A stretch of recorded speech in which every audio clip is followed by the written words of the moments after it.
notre projet de 3 fils à un tricot. Comment ça a commencé tout ça? Alors, par un appel de projet du ministère, un appel de projet qui était financé par le ministère pour faire vivre leur cadre de référence sur le partenariat patient qui a été publié en 2017. Donc, moi, je suis Valérie Lahaye, conseillère cadre en éducation à la santé et partenariat patient au secteur de la promotion de la santé à la DQEPE. Bien sûr, notre équipe a voulu soumettre un projet dans le cadre de cet appel-là et on voulait faire en étroite collaboration avec les équipes cliniques. On voulait permettre au CHUM de garder vraiment son rôle de leader dans le déploiement de cette approche-là. Ce qui m'a permis de faire la rencontre de Mélanie Garneau, conseillère en développement de programmes et projets d'apprentissage à la DEAC.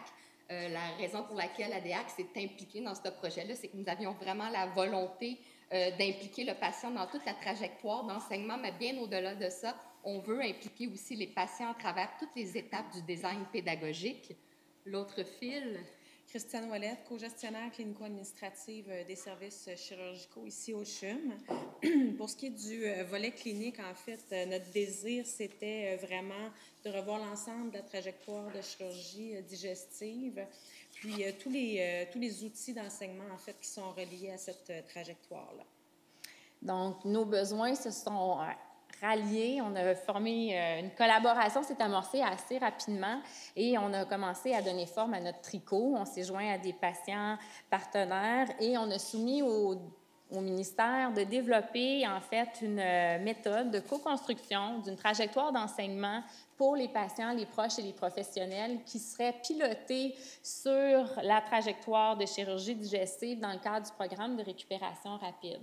54 projets avaient été soumis au ministère, 21 ont été retenus, dont le nôtre, et on a jusqu'en mars 2021 pour le réaliser. Évidemment, ce tricot ne se forme pas seul.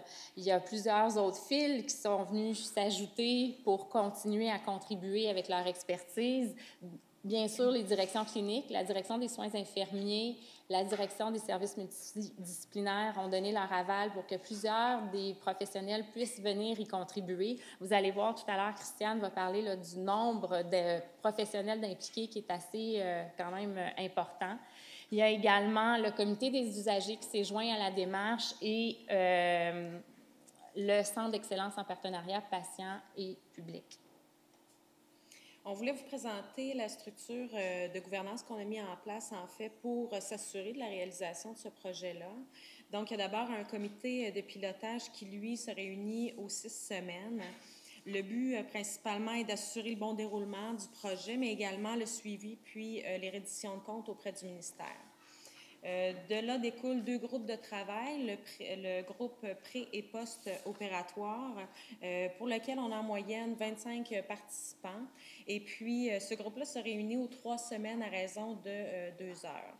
Donc, le but principalement de ce groupe de travail-là, c'est de se pencher sur la trajectoire, puis directement sur les livrables. Pour ce qui est du groupe de travail, méthodologie et évaluation, c'est un groupe qui est beaucoup plus restreint, pour lequel on a 5 à 6 participants et qui a pour but le suivi des indicateurs et également la création des outils de mesure. Donc, ce dont on voulait mettre l'accent, c'était que c'était, oui, un travail de groupe, mais transdisciplinaire.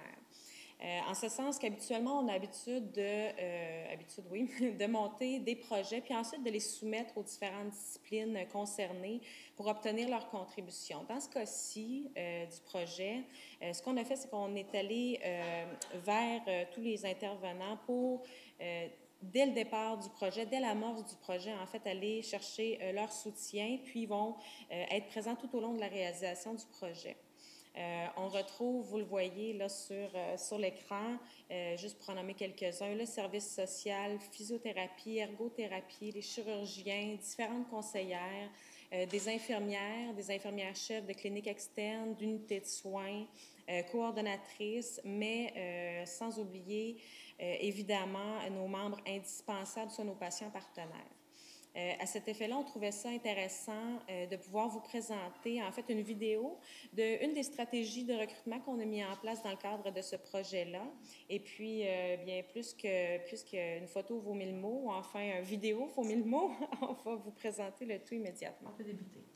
Bonjour, Dr François Lagbert, chirurgien colorectal au CHUN dans les services de chirurgie digestive. Je suis aujourd'hui avec M. Boisclair, qu'on a recruté comme patient partenaire. En fait, j'ai eu l'idée de recruter M. Boisclair compte tenu qu'il a passé par la trajectoire de soins.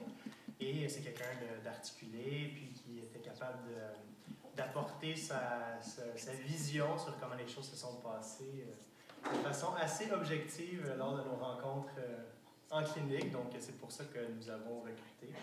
Je vais le laisser se présenter. Bonjour, moi je suis Daniel Boisclair. J'ai été opéré par le Dr Lagbert en décembre 2018 ici même au CHUN. La raison pour laquelle j'ai accepté de faire partie de ce programme dans lequel on me décrit comme un patient partenaire, c'est sans aucun doute, tout simplement parce que après avoir passé à travers toutes les étapes de l'opération, on se sent quand même avoir une certaine dette face au système et si c'est possible de contribuer à faire en sorte que les autres personnes qui vont passer à travers la même trajectoire plus tard aient un séjour encore plus efficace et encore plus agréable, ben, je suis heureux de pouvoir contribuer un peu au moins. Et puis, comment percevez-vous jusqu'à présent votre contribution? Oui, disons que ça m'a pris un certain temps à comprendre ce qu'on attendait de moi, mais je dois avouer qu'au fil des rencontres et des réunions, c'est la troisième à laquelle je participe, j'ai l'impression de savoir un peu ce qu'on essaie d'apprendre, si on peut, de mon expérience. Et je trouve ça intéressant et agréable. Bon. Ben, merci beaucoup de votre contribution. Merci beaucoup de m'avoir opéré.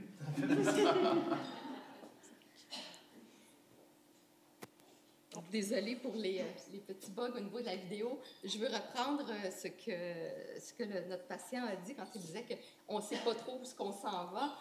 Et c'est à chaque fois on crée quelque chose de nouveau et à chaque fois on avance vers quelque chose puis un nouveau point. Et puis ce qu'on a réalisé en ce moment où on en est, bien évidemment on a recruté nos patients. On a 3 patients partenaires qui sont activement avec nous sur les groupes de travail. Mais on a aussi des patients partenaires qui vont agir et qui agissent à titre de consultants, donc qui viennent valider un peu tout ce qu'on fait comme travail au sein de nos groupes. On a mis nos acteurs à niveau. On avait le souci de s'assurer qu'on soit tous et qu'on ait tous la même compréhension du projet. Donc, on a eu la chance que nos 3 patients partenaires nous fassent un témoignage. Donc, ils nous ont témoigné de leur histoire de soins, de leur trajectoire de soins à eux. On a eu aussi le souci de mettre tout le monde à niveau par rapport à la co-construction. C'est quand même quelque chose qui est émergent, c'est quelque chose qui est différent. Donc, comment que 28 personnes peuvent travailler ensemble de façon agile dans des ateliers de design thinking. Donc, on avait le souci d'avoir, par rapport à ça, un langage et des habitudes communes. Philosophie de récupération rapide et trajectoire aussi de soins. Donc, s'assurer qu'on ait, encore une fois, tous le même langage. On a fait un atelier d'idéation pour faire émerger les besoins d'enseignement des patients et on a par la suite inséré tous ces besoins d'enseignement-là dans la trajectoire de soins qui est déjà existante et bien évidemment, on est aussi à la création d'indicateurs de mesure des retombées. Où on en est, dans les prochaines semaines, on va identifier les moments clés, donc des enseignements et trouver aussi les meilleures stratégies pédagogiques pour faire passer ces enseignements-là. On a des outils qui sont existants en ce moment, donc on va voir à les bonifier, mais on va aussi en créer des nouveaux. Et par la suite, on veut former les équipes, on veut former nos cliniciens, les accompagner avec tout ce nouveau matériel-là et toute cette nouvelle philosophie d'enseignement-là. Maintenant, on va vous présenter en fait les impacts qu'on projette là, au niveau du CERGIP. Donc, au niveau des soins, comme on l'a mentionné précédemment, c'est de redessiner la trajectoire des soins en chirurgie digestive, mais dans une perspective transdisciplinaire. Les impacts au niveau du patient, c'est sûr favoriser en fait sa récupération rapide, mais également une participation active de celui-ci dans son épisode de soins. Et les impacts, en fait, pour les équipes, c'est davantage une plus grande cohérence dans les pratiques interdisciplinaires et dans la coordination des soins également. Pour ce qui est de l'enseignement, l'utilisation de stratégies et d'approches pédagogiques innovantes, ce qui va vraiment nous permettre de dessiner une trajectoire de soins à partir des besoins réels des patients, la création d'outils adaptés sur mesure pour les patients, et on a aussi l'impact et le souci de toujours élaborer un langage qui est commun, donc littératie, que le patient et les cliniciens se comprennent et se comprennent mieux aussi. Pour ce qui est par la suite de la recherche, on est en train d'élaborer différents outils de mesure d'évaluation, donc des évaluations qui vont avoir en lien avec les retombées sur les soins, mais aussi par rapport à notre processus de co-construction. Donc, on est en train de travailler à la création d'un livre blanc et d'un toolkit de façon à favoriser et à standardiser cette pratique-là pour pouvoir transférer le tout par la suite à d'autres trajectoires de soins. Et puis, on est aussi à même de colliger et de se rendre compte de toutes les conditions qui vont favoriser le partenariat patient au travers des trajectoires d'enseignement. Pour ce qui est de la gestion, bien évidemment, leadership collaboratif partagé entre 3 directions, mais aussi un leadership qui est collaboratif avec les patients. Donc, on vient vraiment ici faire émerger les rôles et vraiment les compétences de chacun. Donc, tout ça est mis de l'avant. Et puis, bien évidemment, aussi le travail collaboratif. On est déjà à même de constater tous les bénéfices de cette façon-là de travailler.